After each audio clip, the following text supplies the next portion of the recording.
Salve, salve, gente boa! Eu sou o professor Euclides, essa é a Escola Teófilos. Bem-vindos ao nosso canal, bem-vindos a mais um Catequese Ponto a Ponto. E o ponto de hoje é o ponto 475. Sim, um ponto só.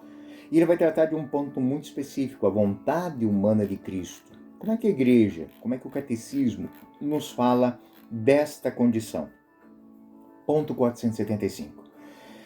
De igual modo, a igreja confessou no Sexto Concílio Ecumênico que Cristo possui duas vontades e duas operações naturais divinas e humanas, não opostas, mas cooperantes, de maneira que o Verbo, feito carne, quis humanamente, em obediência ao Pai, tudo quanto decidiu divinamente com o Pai e o Espírito Santo para a nossa salvação.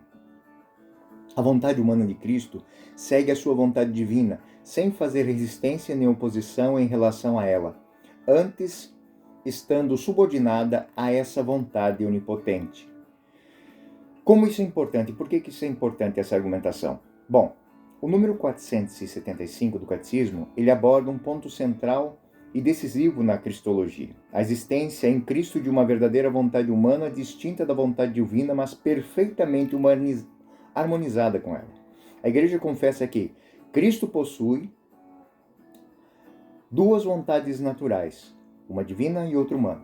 Possui também duas operações naturais correspondentes. Essas vontades não são opostas, mas cooperantes. A vontade humana de Cristo é livre, real e obediente. E, por fim, essa obediência é salvífica. Essa doutrina, ela vai garantir, ao mesmo tempo, a plena divindade do Verbo, a plena humanidade assumida, a verdadeira redenção da liberdade humana. E quando nós olhamos para a fundamentação histórica, surge aí uma heresia chamada monotelista. O erro do monotelismo, no século VII, surgiu a heresia que afirmava: em Cristo haveria uma única vontade, que era a vontade divina. A intenção dos monotelistas era proteger a unidade da pessoa, mas o efeito é grave, porque, primeiro, nega a verdade da liberdade humana de Cristo, depois esvazia o valor redentor da sua obediência e compromete a salvação da vontade humana.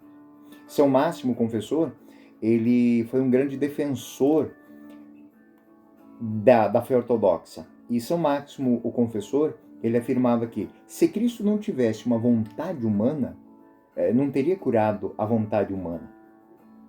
O Concílio Ecumênico, o Sexto Concílio Ecumênico, o terceiro Concílio Ecumênico de Constantinopla, 681, ele definiu solenemente: Cristo possui duas vontades naturais, as duas operações naturais, sem divisão, sem confusão e sem oposição. E essa definição é retomada explicitamente no ponto 475 que nós estamos estudando hoje. Biblicamente, qual a fundamentação disso? Cristo quis humanamente obedecer. O testemunho mais eloquente disso se encontra no momento do Getsemane, do Horto das Oliveiras. Pai, se queres, afasta de mim este cálice. Contudo, não se faça a minha vontade, mas a tua. Lucas 22, 42. Esse texto, ele revela uma vontade humana real, capaz de experimentar angústia, uma submissão livre e amorosa ao Pai. Não conflito, mas obediência redentora.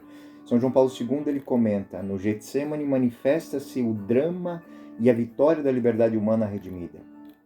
Obediência como um ato salvífico.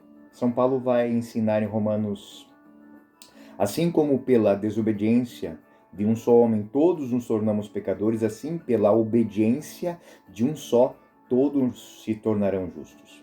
Essa obediência é humana, porque é realizada na carne, divina, porque pertence à pessoa do Filho Eterno. Duas vontades, uma única pessoa. Explicação teológica. A distinção sem oposição. A Igreja ensina que a vontade humana de Cristo não é anulada, não é absorvida pela divina, não resiste nem se opõe, mas está livremente subordinada. O Catecismo vai afirmar que a vontade humana de Cristo segue a sua vontade divina, sem resistência nem oposição. São Tomás de Aquino explica: a A vontade humana de Cristo é perfeitamente livre, mas perfeitamente ordenada ao bem supremo. E aí nós vamos para um ponto que é muito importante: a cooperação perfeita das vontades. A obediência de Cristo não é mecânica, é fruto de amor, é expressão de liberdade e ato consciente. Hebreus afirma que, Hebreus 5:8, aprendeu obediência pelo sofrimento. Isso não significa a imperfeição moral, mas a vivência histórica da obediência, a santificação da experiência humana de escolher o bem. Essa dimensão trinitária da vontade humana, ela é explicada no catecismo da seguinte maneira: o Verbo feito carne quis humanamente aquilo que decidiu divinamente com o Pai e o Espírito Santo. Isso significa que o plano salvífico trinitário, a execução desse plano ocorre na vontade humana do Filho. São Leão Magno ensina que cada natureza realiza o que lhe é próprio, em comunhão com a outra. Isso está no Tomo Flaviano. Soteriologia, ou seja, como isso implica na salvação do homem? Bom, a doutrina das duas vontades garante que a liberdade humana foi redimida, a obediência humana foi restaurada, a vontade ferida pelo pecado foi curada, a cruz é um ato livre, não fatalista. São Máximo, o confessor, afirma que a vontade humana de Cristo salva a vontade humana do homem. Implicações catequéticas e espirituais. Para a catequese, isso significa que seguir Cristo não é anular a vontade, é educá-la, curá-la, orientá-la. A santidade passa pela conformação livre à vontade do Pai. Jesus não diz, não tenhais vontade, mas faça-se a tua vontade. Espiritualmente, qual a síntese que a gente podia fazer? A fé da igreja confessa que, primeiro, Cristo possui duas vontades naturais, divina e humana. A vontade humana é real, livre e obediente. Não há conflito, mas harmonia perfeita. E essa obediência é o coração da redenção.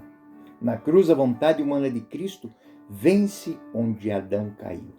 Então, para nós catequistas, esse estudo do ponto 475, ele é muito importante porque vai mostrar que não é que não tenham dificuldades, não é que não tenham sofrimentos, não é que não tenham problemas difíceis na vida. Mas quando nós aderimos obedientemente pelo uso da nossa liberdade, da nossa vontade, isso nós fazemos e isso nos dá a liberdade, porque foi isso que Cristo redimiu. Bom, gente boa, espero que este ponto tenha sido importante para vocês. Eu sou o professor Euclides e esse foi mais um Catequese Ponto a Ponto.